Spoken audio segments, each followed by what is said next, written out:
सुप्रभात. Good morning. सकाळ, प्रसन्न सोनेरी सकाळ, अशीच रोजचीच. मॉर्निंग वॉक रोज घेतो मी. माझ्या तब्येतीसाठी उत्तम असतो. मॉर्निंग वॉक करून परत येईपर्यंत माझ्यासाठी नाश्ता बनवतात. माझ्या तब्येतीची काळजी घेणारे माझे खास आचारी.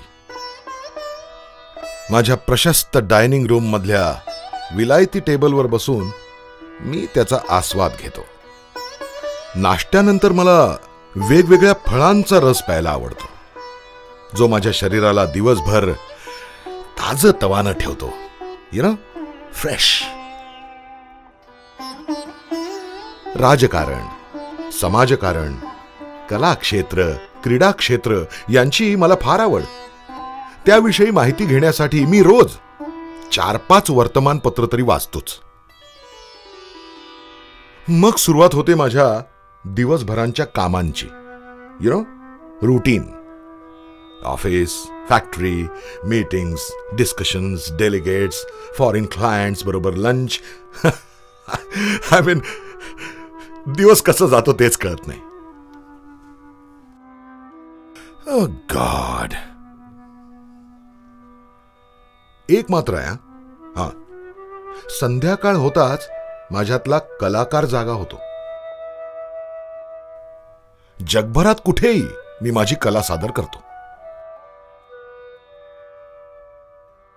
प्रशस्त अशा रंगमंचावर जेव्हा माझी कला सादर करण्याची वेळ येते, तेव्हा मी एका वेगळ्याच भावनेने सुखावून जातो. माझ्या कलेचा आस्वाद घेण्यासाठी उसळलेली रसिकांची गर्दी पाहून माझ्या अंगात एक वेगळीच स्फूर्ती संचारते.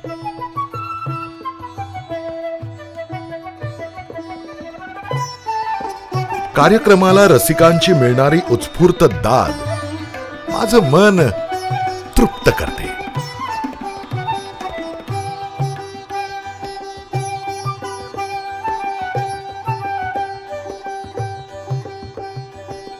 कार्यक्रम संपल्यावर मिळणाऱ्या रसिकांच्या टाळ्या मला स्वर्गसुखाचा अनुभव देतात.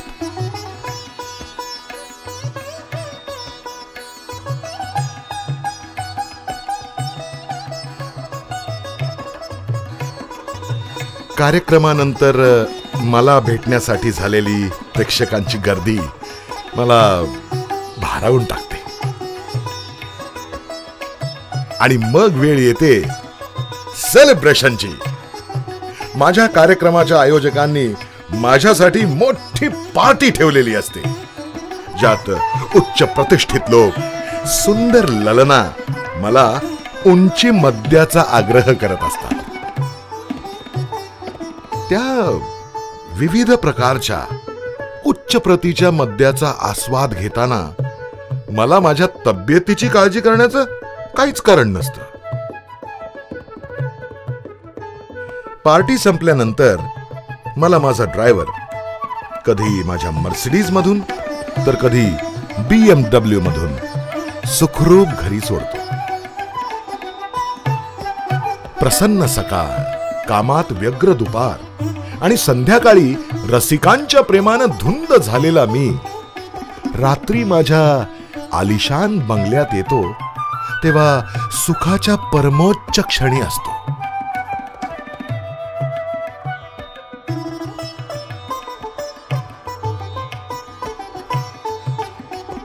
माझ्या प्रशस्त बेडरूम मध्ये जेव्हा मी झोपायला जातो, तेव्हा खंत एकाच गोष्टीची वाटते की माझं हे सुख वाटून घ्यायला माझ्याजवळ कुणीच नसतं.